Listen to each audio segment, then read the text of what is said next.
Hello everyone, मैं आंचल आप सभी का आपके अपने परिवार शारदा ब्रेन बूस्टर्स में हार्दिक अभिनंदन करती हूँ और आशा करती हूँ कि आप सभी स्वस्थ होंगी, अच्छी होंगी और अपनी पढ़ाई में ज़ोरों शोरों से लगी हुई होंगी। तो चलिए करते हैं स्टार्ट। देखो, जैसा कि आप सभी को पता ही है, जो हमारी 3 क्लासेस चल रही है वाईटी पर ओनली फ्री ऑफ कॉस्ट। ठीक है, एक तो हमारा क्रैश कोर्स चल रहा है और एक चल रहा है क्या हमारा क्रैश कोर्स, और एक हमारी जो rapid fire MCQ revision series चलिए टॉपिक वाइज चैप्टर वाइज, जिसकी आज हमारी 2nd क्लास है। ठीक, पहली क्लास हो चुकी है हमारी मुख्य सेविका की जिम्मेदारियाँ, ओके।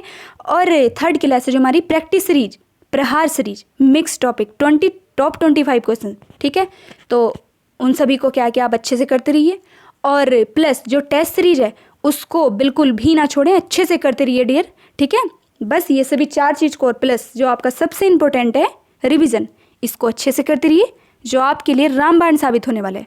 ओके, चलिए करते हैं स्टार्ट। देखो, बहुत ही शानदार क्लास रहने वाली है ये, क्योंकि इसमें वही क्वेश्चंस लाए गए हैं जो एग्ज़ाम के हिसाब से इम्पोर्टेंट है, जिनकी संभावना है कि एग्ज़ाम में आ सकते हैं। ओके, चलिए क्वेश्चंस नंबर फर्स्ट। और देखो, मेरी पूरी कोशिश रहेगी, क्योंकि हमारे लिए इस समय ही ज़्यादा इम्पोर्टेंट है, पूरी कोशिश रहेगी कि इसको कम से कम मिनिमम से मिनिमम टाइम में कंप्लीट कर सकूं। ओके, तो चलिए करते हैं start. Questions number first, marriage and family in India के लेखक कौन है? तो कौन है? क्या आरपी देसाई? पहले ही बता रही हूँ, देखो ये न मत बोलना है कि तेज बोल रही हो। देखो, जो क्वेश्चंस एक्सप्लेन करने लायक होगा वो मैं कर दूंगी, और जो नहीं करने लायक होगा वो सीधे आंसर बता के चलते रहेंगे। इसको आप एक क्या है कि टेस्ट के तौर पर भी लेते रहना। ओके, चलिए question number first, marriage and family in India के लेखक कौन है? तो कौन है? क्या आईपी देसाई हैं, या केएम कपाड़िया हैं, या इरावती करबे हैं, या पीएच प्रभु हैं? तो marriage and family in India के लेखक कौन है? यह केएम कपाड़िया। कौन? केएम कपाड़िया। तो राइट आंसर होगा हमारा option number B, option number V. ठीक है, चलिए नेक्स्ट क्वेश्चन नंबर सेकंड, जब एकाधिक भाई आपस में मिलकर एक ही स्त्री से विवाह करते हैं तो उसे क्या कहते हैं? तो क्या कहते हैं? क्या बहुपति विवाह, या समूह विवाह, या भ्रातृक बहुपति विवाह, या बहुपत्नी विवाह? तो क्या बोला जाता है जब एकाधिक भाई आपस में मिलकर एक ही स्त्री से विवाह करते हैं? तो उसको बोला जाता है भ्रातृक बहुपति विवाह। क्या? भ्रातृक बहुपति विवाह। देखो, भ्रातृक बहुपति विवाह क्या है? देखो, जो बहुपति विवाह है, बहुपति विवाह उसको 2 भागों में बांटा गया है। ठीक, एक तो भ्रातृक बहुपति विवाह, और क्या दूसरा? अभ्रातृक बहुपति विवाह। दूसरा क्या है? भ्रातृक बहुपति विवाह। देखो, जो भ्रातृक बहुपति विवाह, इसमें क्या होता है कि 2 या 2 से अधिक भाई मिलकर किसी एक स्त्री से विवाह करते हैं। ठीक, या फिर सबसे बड़ा भाई किसी स्त्री से विवाह करता है और अन्य भाई स्वतः ही उस स्त्री के पति बन जाते हैं। ठीक है, मोस्टली देखो जो टोडा और कोटा और जो नायर जनजाति है, उनमें क्या ये विवाह देखा जाता है, भ्रातृक बहुपति विवाह। अब दूसरा क्या है? दूसरा अभ्रातृक बहुपति विवाह। ठीक, कौन सा है अभ्रातृक बहुपति विवाह? इसमें क्या होता है? इसमें होता है कि जो मतलब भाई नहीं होते, मतलब परस्पर भाई नहीं होते, 2 या 2 से अधिक पुरुष मिलकर एक स्त्री से विवाह करते हैं। ठीक है, और मोस्टली ये विवाह कहाँ पर देखा जाता है? जो टोडा जनजाति और नायर जनजाति, इन सभी में देखा जाता है। तो जो राइट आंसर होगा हमारा, राइट आंसर होगा ऑप्शन नंबर डी। भ्रातृक में तो परस्पर भाई भाई होते हैं, और जो अभ्रातृक होता है उसमें भाई भाई नहीं होते। ठीक है, चलिए नेक्स्ट क्वेश्चन नंबर 3, बहिर्विवाहिक निषेध के अंतर्गत निषेध है। तो क्या निषेध है? क्या जाति, या गांव, या गोत्र, या प्रजाति? तो देखो, क्या निषेध है? गोत्र। गोत्र में विवाह नहीं करते, जाति, गांव या प्रजाति इनमें कर लेते हैं। तो हमारा जो राइट आंसर होगा वह होगा ऑप्शन नंबर सी, गोत्र। चलिए नेक्स्ट क्वेश्चन नंबर 4, बहिर्विवाह के नियम को तोड़ना किस जनजाति में सर्वनाश के बराबर माना जाता है? तो किस में माना जाता है? क्या कुकी जनजाति में, या लुसाई जनजाति में, या खासी जनजाति में, नागा जनजाति में? तो देखो, जो बहिर्विवाह के नियम को तोड़ना जो सर्वनाश माना जाता है, वह कहाँ पर माना जाता है? वह माना जाता है जो आपकी खासी जनजाति के। कौन सी? खासी जनजाति। जो खासी जनजाति है, तो बहिर्विवाह के नियम को तोड़ना वहाँ पर सर्वनाश के बराबर माना जाता है। तो जो राइट आंसर होगा ऑप्शन नंबर सी होगा। ठीक है, चलिए नेक्स्ट क्वेश्चन नंबर 5, किस जनजाति में तीर कमान देकर वधु को प्राप्त किया जाता है? तो किस में किया जाता है? क्या गौंड जनजाति में, या नागा जनजाति में, या थारू जनजाति में, फिर खासी जनजाति में?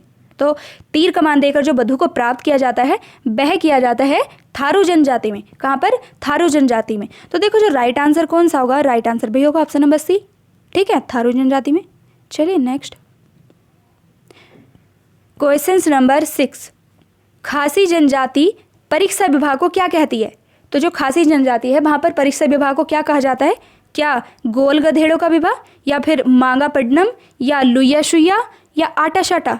तो क्या बोला जाता है? जो खासी जनजाति है वह परीक्षा विभाग को बोलती है लुया शुया। क्या? लुया शुया। तो राइट आंसर क्या होगा? राइट आंसर होगा ऑप्शन नंबर सी, लुया शुया, ठीक है। क्या होगा? Option number C. देखो बताऊं कि जो परीक्षा विवाह है ये क्या है? जो परीक्षा विवाह है, देखो परीक्षा विवाह क्या है, इसमें क्या होता है कि एक पुरुष के साहस और शौर्य की परीक्षा ली जाती है ना। तो जो भी इसमें खरा उतरता है तो उसी का क्या है कि उस समूह की जो कन्या होती है उसका उसके साथ विवाह कर दिया जाता है, ठीक है। और मोस्टली क्या है कि जो इस प्रकार के जो विवाह हैं, एक तो गुजरात की जो भील जनजाति है वहाँ पर देखा जाता है, और जो लंबाड़ा जो कर्नाटक में जनजाति पाई जाती है लंबाड़ा वहाँ पर देखा जाता है, और जो खासी जनजाति और जो कोमांचे जनजाति इन सभी में क्या है जो परीक्षा विवाह देखा जाता है, ठीक है। तो जो खासी जनजाति है वह परीक्षा विभाग को क्या बोलती है? लुया शुया, ठीक है। तो राइट आंसर को हमारा ऑप्शन नंबर सी। चलिए नेक्स्ट क्वेश्चन नंबर 7, किस विवाह में वर द्वारा वधू के पूर्व पति को आधा मूल्य चुकाना पड़ता है? तो किसमें? क्या विनिमय विवाह, या क्रय विवाह, या पाटो विवाह, या फिर सेवा विवाह? तो किसमें? तो राइट आंसर 7 का क्या होगा? ऑप्शन नंबर सी, पाटो विवाह। जो वधु जो विवाह में क्या है कि वर द्वारा वधु के पिता को जो वधु क्या बोल रही हूँ, देखो जो पाटो विवाह है, जो पाटो विवाह है इसमें क्या होता है कि वर द्वारा जो वधु का पूर्व पति यानी कि पहला पति होता है तो उसको क्या कि जो आधे मूल्य चुकाना पड़ता है फिर विवाह किया जाता है। तो राइट आंसर होगा ऑप्शन नंबर सी, ठीक है। चलिए नेक्स्ट क्वेश्चन नंबर 8, विवाह एक सामाजिक आदर्श मानदंड की जटिलता है। तो यह कथन किनका है कि विवाह एक सामाजिक आदर्श मानदंड की जटिलता है? तो यह कथन किनका है? यह कथन क्या हावेल का है, या वेस्टरमार्क का है, या मेलिनोव्स्की का है, या फिर इनमें से कोई नहीं? तो देखो जो हावेल समाजशास्त्री हैं, जो हावेल समाजशास्त्री हैं तो इन्होंने क्या कहा? इनका कथन कि विवाह एक सामाजिक आदर्श मानदंड की जटिलता है। तो राइट आंसर होगा ऑप्शन नंबर ए, ठीक है। चलिए नेक्स्ट क्वेश्चन नंबर 9, धर्मशास्त्र के अनुसार विवाह का सबसे खराब रूप माना गया है। तो कौन सा? क्या दैव विवाह को, या फिर पिशाच विवाह को, या फिर गंधर्व विवाह, या फिर आर्ष विवाह? तो देखो जो धर्मशास्त्र के अनुसार विवाह का जो सबसे खराब रूप माना गया है तो वह माना गया पिशाच विवाह को। किसको? पिशाच विवाह को। जो सबसे खराब माना गया है पिशाच विवाह को। देखो हिंदू धर्म में क्या है? 8 प्रकार के विवाह हैं। एक तो ब्रह्म विवाह, एक दैव विवाह, एक आर्ष विवाह, एक प्रजापत्य विवाह, और असुर विवाह, गंधर्व विवाह, राक्षस विवाह और पिशाच विवाह। तो जो धर्मशास्त्र के अनुसार जो पिशाच विवाह है इसमें क्या है? सबसे खराब माना गया।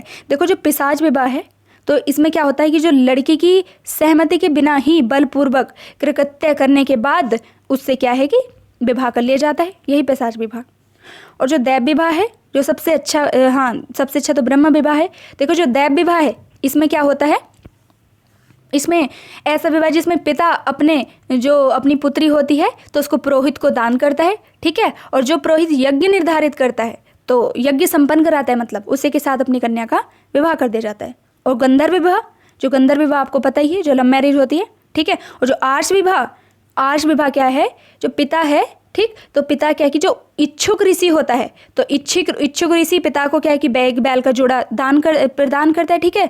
और क्या है जो पिता है फिर अपनी पुत्री का विवाह उस ऋषि के साथ संपन्न कर देता है, ठीक है।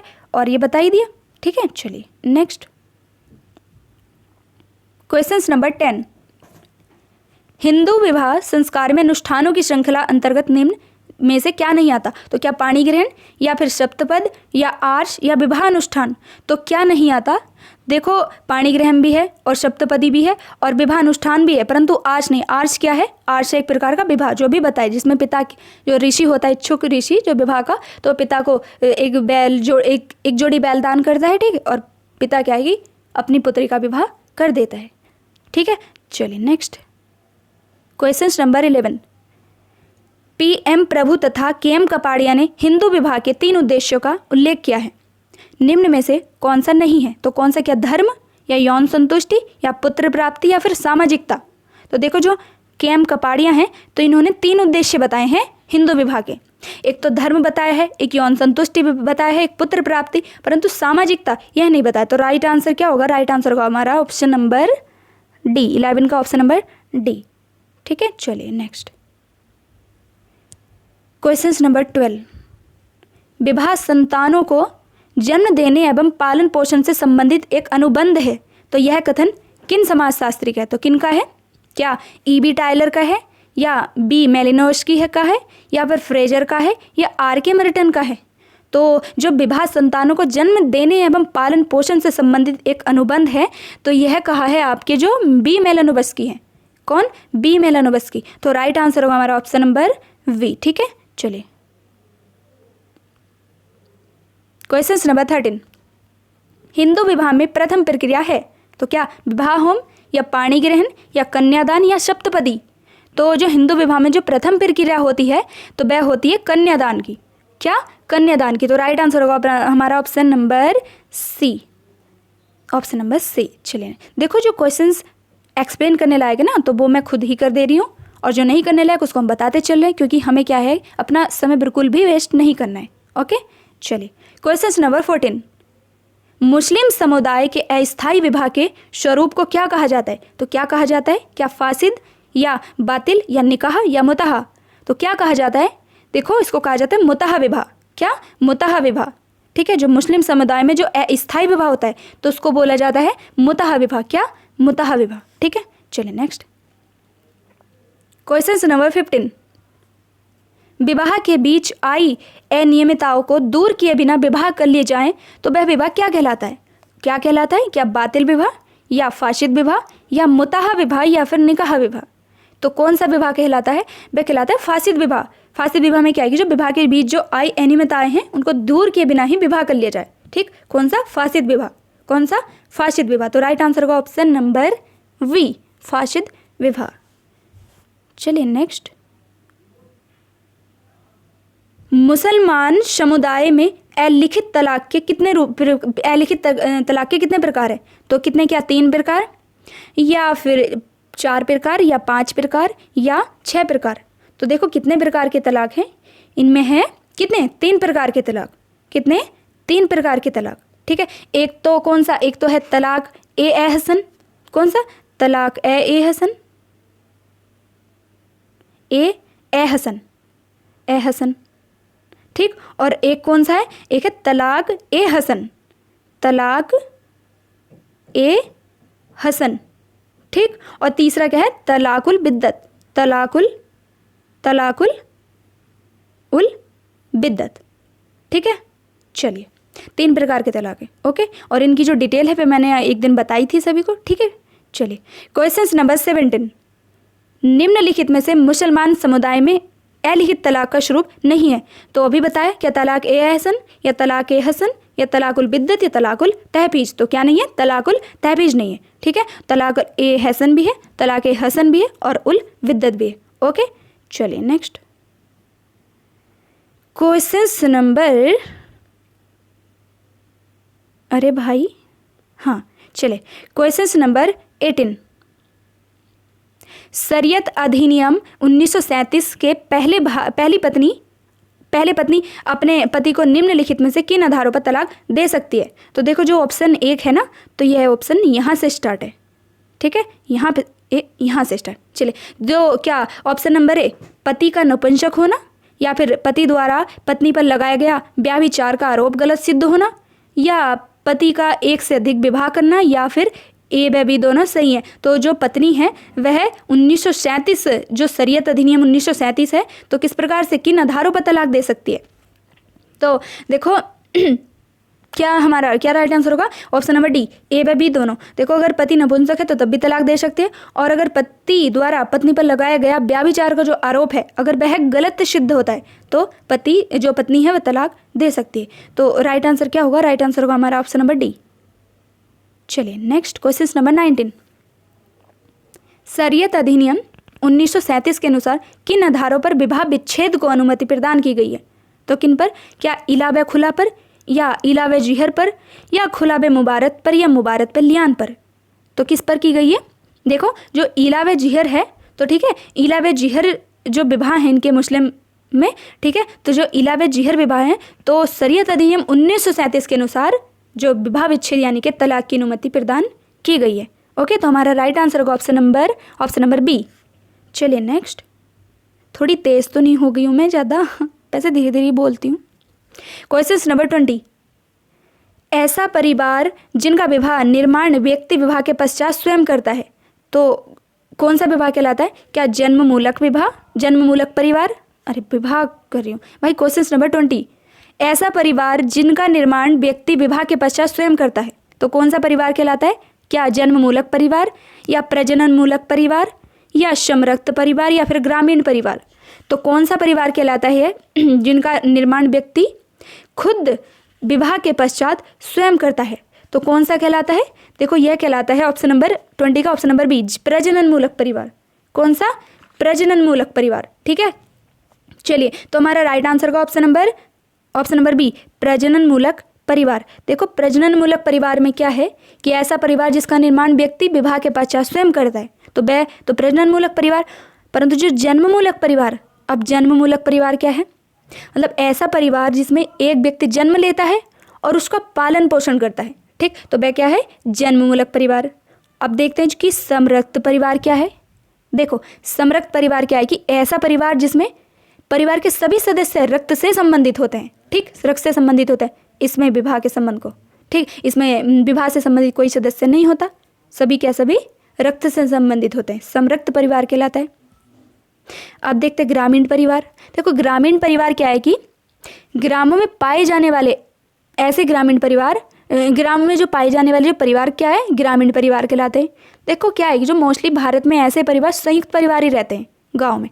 ठीक है, जिसमें सजातीयता और परंपरा, धर्म की प्रधानता, रूढ़िवादिता आदि ये सभी पाया जाता है। ठीक है, तो जो हमारा राइट आंसर क्या होगा? ऑप्शन नंबर वी, ऐसा परिवार जिसका निर्माण व्यक्ति विवाह के पश्चात स्वयं करता है वह कहलाता है प्रजनन मूलक परिवार। ठीक है, चलिए नेक्स्ट। Question number 21। ऐसा परिवार एक व्यक्ति जन्म लेता है और उसका पालन पोषण स्वयं करता है। अभी बताया देखो, तो क्या होगा? क्या प्रजनन मूलक परिवार, या समरक्त परिवार, या जन्म मूलक परिवार, या नगरीय परिवार? तो अभी बताया था ना, क्या होगा? जन्म मूलक परिवार। ठीक, जन्म मूलक परिवार जिसमें क्या है कि व्यक्ति जन्म लेता है और उसका पालन पोषण स्वयं करता है। ठीक है, चलिए नेक्स्ट। Question number 22। ऐसा परिवार जिसमें एक पीढ़ी के लोग एक साथ एक ही छत के नीचे रहते हैं, तो वह कौन सा परिवार कहलाता है? क्या नगरीय परिवार, या ग्रामीण परिवार, या संयुक्त परिवार, या फिर समरक्त परिवार? तो कौन सा कहलाता है? वह कहलाता है संयुक्त परिवार। ठीक है, संयुक्त परिवार मोस्टली कहाँ पर देखे जाते हैं? ये देखे जाते हैं कहाँ? ग्रामीण परिवारों में मोस्टली संयुक्त परिवार। ठीक है, तो राइट आंसर क्या होगा? राइट आंसर होगा ऑप्शन नंबर सी, संयुक्त परिवार। क्या? 22 का ऑप्शन नंबर सी, संयुक्त परिवार। चलिए नेक्स्ट। 22 हो गया। हाँ, क्वेश्चन नंबर 23। मिताक्षरा संयुक्त परिवार के प्रतिपादक हैं, तो कौन है? क्या जीमूत वाहन, या विज्ञानेश्वर, या प्लेटो, या वेस्टरमार्क? तो जो मिताक्षरा संयुक्त परिवार है तो उसके प्रतिपादक कौन है? उसके प्रतिपादक है विज्ञानेश्वर। कौन? विज्ञानेश्वर। जो मिताक्षरा संयुक्त परिवार है तो उसके प्रतिपादक कौन है? विज्ञानेश्वर। चलिए नेक्स्ट। 24। दाएं भाग संयुक्त परिवार के प्रतिपादक हैं, तो कौन है? क्या विज्ञानेश्वर है, या जीमूत वाहन है, या प्लेटो है, या अरस्तु हैं? तो कौन है? तो देखो जो दाएं भाग संयुक्त परिवार के जो प्रतिपादक हैं कौन है? दाएं भाग के हैं जीमूत वाहन। कौन है? जीमूत वाहन। तो राइट आंसर होगा हमारा option number B, option number V. चलिए 25, क्वेश्चन नंबर 25। मिताक्षर संयुक्त परिवार सामान्यतः पाया जाता है, देखो कहाँ पर पाया जाता है? क्या असम व पश्चिम बंगाल में, या असम व उड़ीसा में, या असम व पश्चिम बंगाल को छोड़कर संपूर्ण भारत में, या फिर असम व उड़ीसा छोड़कर संपूर्ण भारत में? तो देखो जो मिताक्षरा संयुक्त परिवार है ये सामान्यतः कहाँ पर पाया जाता है? ये सामान्यतः पाया जाता है आपको जो असम व पश्चिम बंगाल को छोड़कर संपूर्ण भारत में क्या मिताक्षरा संयुक्त परिवार पाया जाता है। ठीक है, तो राइट आंसर होगा ऑप्शन नंबर सी। क्या होगा? Option number C. चलिए नेक्स्ट क्वेश्चन नंबर 26। दाएं भाग संयुक्त परिवार सामान्यतः पाया जाता है। कहाँ पर पाया जाता है? क्या असम व पश्चिम बंगाल में, या असम व उड़ीसा में, या असम व पश्चिम बंगाल को छोड़कर संपूर्ण भारत में, या फिर असम व उड़ीसा छोड़कर संपूर्ण भारत में? तो जो दाएं भाग संयुक्त परिवार जो सामान्यतः कहाँ पर पाया जाता है? यह पाया जाता है असम व पश्चिम बंगाल में, और जो मिताक्षरा था वह इन दोनों को छोड़कर संपूर्ण भारत में। ठीक है, तो राइट आंसर होगा हमारा ऑप्शन नंबर ए। नेक्स्ट 27। प्रजनन मूलक परिवार की अवधारणा किसने दी? तो जो प्रजनन मूलक परिवार है इसकी अवधारणा किसने दी? क्या प्लेटो ने दी, या फिर W.L. बार्नर ने, या लिटन ने, या फिर जिमरमैन ने? तो देखो जो प्रजनन मूलक परिवार की अवधारणा दी है वह किसने दी है? जो W.L. बार्नर है। जो W.L. बार्नर समाजशास्त्री हैं, तो इन्होंने प्रजनन मूलक परिवार की अवधारणा दी। और जो प्रजनन मूलक परिवार था क्या? जिसमें ऐसा परिवार जिसका निर्माण व्यक्ति विवाह के पश्चात स्वयं करता है। ठीक है, चलिए नेक्स्ट क्वेश्चन नंबर 28। रक्त संबंधी परिवार की अवधारणा किसने दी है? तो किन्होंने दी है? क्या प्लेटो ने, या फिर W.L. बार्नर ने, या लिटन ने, या जिमरमैन ने? तो जो रक्त संबंधी परिवार है तो उसकी अवधारणा किन्होंने दी है? उसकी अवधारणा दी है लिटन ने, जो लिटन समाजशास्त्री। तो रक्त संबंधी परिवार की जो अवधारणा दी है लिटन ने दी है। ठीक है, चलिए नेक्स्ट क्वेश्चन नंबर 29। किसके अनुसार परिवार का जन्म पुरुष के आधिपत्य और ईर्ष्या के भावना के कारण हुआ है? तो यह कथन किन का है? तो क्या प्लेटो का है, या अरस्तु का है, या डार्विन का है, या जिमरमैन का है? तो किन का है? यह कथन है डार्विन का। किनका? डार्विन का, कि जो परिवार का जो जन्म है वह पुरुष के आधिपत्य और ईर्ष्या की भावना के कारण ही हुआ है। तो राइट आंसर क्या होगा? Option number C, Darwin. चलिए 30 एंड लास्ट क्वेश्चन। संयुक्त परिवार को भारत की आदि परंपरा कहा है? तो किन्होंने कहा है संयुक्त परिवार को भारत की आदि परंपरा? क्या प्लेटो ने, या मैक्स मूलर ने, या के.एम. कपाड़िया ने, या अरस्तु ने? तो संयुक्त परिवार को भारत की आदि परंपरा कहा है मैक्स मूलर समाजशास्त्री ने। किन्होंने? मैक्स मूलर समाजशास्त्री ने। तो हमारा राइट आंसर होगा ऑप्शन नंबर बी। ठीक है, तो ये थे हमारे टॉप 30 क्वेश्चंस। ठीक है, जो इसकी PDF है वो आपको मिल जाएगी पेड बैच जो हमारा चल रहा है वहाँ पर ग्रुप में। और जितनी भी क्लासेस चल रही हैं उनको अच्छे से करते रहिए, क्योंकि बेस्ट से बेस्ट देने की कोशिश की जा रही है आप सभी के लिए।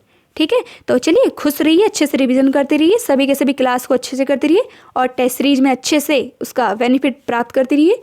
और जो बोर्ड की प्रॉब्लम है देखो डियर 1-2 दिन में सॉल्व हो जाएगी, कुछ कर रहे हैं उसके लिए। सभी जगह, हमारे यहाँ नहीं, सभी जगह ये प्रॉब्लम है। ठीक है, तो चलिए मिलते हैं नेक्स्ट क्लास में। जय राधे, धन्यवाद।